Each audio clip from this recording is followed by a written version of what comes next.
Sasa leo nimewaalika kuja kuzungumzia jambo ambalo tumelianza na ambalo tunatekeleza maelekezo yale ambayo serikali itupa kwenye kutekeleza kuwawezesha wananchi wa kipato cha kati na chini kuweza kujikwamua kiuchumi. Tume ilielekezwa ianzishe mradi wa uchimbaji wa visima, lakini pia tume ilielekezwa itafute njia ambazo zitawezesha wananchi wale wenye mashamba madogo madogo au maeneo madogo waweze kujiwezesha kiuchumi. Kwa hiyo pamoja na utekelezaji wa kazi ambayo tume inaifanya wa ujenzi wa miradi mikubwa ya umwagiliaji, pia tume ilianza zoezi la kuchimba visima nchi nzima, na zoezi hilo tumeendelea nalo mpaka sasa hivi tunapozungumza. Tumeshachimba visima 390 kwa mikoa 15 ambayo ni mikoa Tabora visima 44, Manyara 33, Singida 32, 42 Geita, 17 Mara, 30 Njombe, Dodoma 93, Pwani 10, Mbeya 7, Morogoro 17, Iringa 20, Tanga 22, Arusha 10, Ruvuma 5 na Mtwara 8.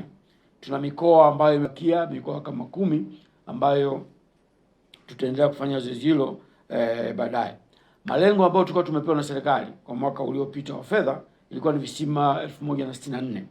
Mpaka sasa hivi kama nilivyosema tumechimba visima 390, na malengo tuliojiwekea mwaka huu wa fedha 26/27 ni visima 696 ili tukamilishe ile idadi. Kama ambavyo nimesema awali kwamba tuna visima halafu tuna pampu za ardhini wanaita surface pump. Sasa nitazungumzia visima. Mpaka dakika hii tumekwisha pokea pampu ambazo tumeshalipia, serikali imeshatupa pesa, pampu 100 tumeshazipokea, na za sola pampu 100.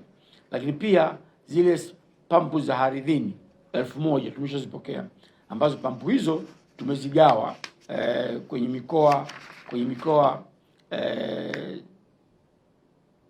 6. Kwa pampu hizi ambazo nazungumza za ardhini tumegawa Mwanza, tumegawa Geita, Mara, Kigoma, Katavi, Simiyu na Kagera. Jumla ya vikundi ambavyo vinanufaika na pampu hizi ambazo ndio za ardhini au kwa kizungu wanaita surface ni vikundi 769. Katika vikundi hivyo wanufaika wakina mama na vijana wakina mama ni 6335 na wakina baba ni 8702. Hii inakutengenezea jumla ya watu 15022.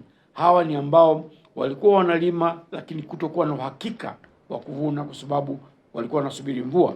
Kwa kupatia visima, kwa kupatia pampu, maana yake wataenda kuwa na uhakika. Kwa jumla ya ekari ambazo zitakuwa zimeongezeka ni ekari 13518 katika ujumla wake. Sasa ndugu waandishi wa habari, kwa nini nimewaita leo hii? Nimewaita kueleza kwamba zoezi la ugawaji wa pampu zile za surface tumeelekeza baada ya maelekezo ya Mheshimiwa Mkuu Waziri ambaye ndio alipaswa kuzindua zoezi hilo, akanielekeza kwamba niwasiliane na wakuu wa mikoa wote ambao pampu zimepelekwa kwao ili wao wasimamie zoezi hilo kwa niaba yake Mheshimiwa Waziri.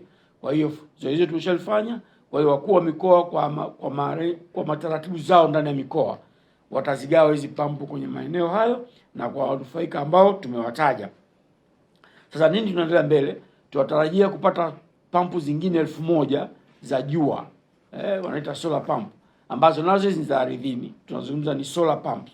Na pampu hizi tutazigawa pia kwenye maeneo yale ambayo upatikanaji wa umeme ni changamoto, lakini pia kuna jua la kutosha kuwafanya wao waweze kulima. Sasa njia zote hizi ambazo zinatumika, ambazo serikali inazisukuma, ni kutuwezesha wakulima kuweza kulima muda wote wa mwaka. Kama ukiwa na uhakika wa maji, una uwezo wa kulima muda wote wa mwaka. Kwa pamoja na juhudi zile ambazo serikali imefanya za kujenga mabwawa ya kuvuna maji, kama ambavyo mnafahamu, mabwawa 14 ya katika hatua za mwisho za utekelezaji wake, na 20 yameshaanza kujengwa katika kutekeleza ile ahadi ya mabwawa 100 nchi nzima. Kwa hiyo kama tumejipanga kuhakikisha kwamba malengo yale ya serikali ya awamu ya 6 kuhakikisha kwamba wananchi wanaweza kujibidisha kwenye kipato, tunaenda kuyatekeleza. Sasa zoezi lote hili na mradi wote huu wa pampu nitakuja tena siku nyingine kuwaalika, kuwaeleza usimamizi wake, ufungaji wake, utekelezaji wake, utawezaje kuongeza ajira kwa Watanzania. Matarajio ya kwetu ni nini? Matarajio ya kwetu ni kwamba hili zoezi tutaweza kuajiri vijana ambao wamemaliza vyuo vya kati na vyuo vikuu ambao wako mitaani. Katika halmashauri zetu zote 184 tutataka kuwafanya hao vijana waende wakafanye hii kazi. Matarajio yetu kati ya vijana 2000 na 4000 tutawaingiza kwenye ajira hii ya moja kwa moja, na wao watakuwa ni sehemu ya utekelezaji wa mradi huu mkubwa. Kwa hiyo wakati mwingine tutakapoandaa, nitawalika tena tuzungumzie hilo. Kwa leo nilitaka mfahamu kwamba serikali imeanza kutekeleza zoezi lile ambalo iliahidi miaka 2 iliyopita. Asanteni.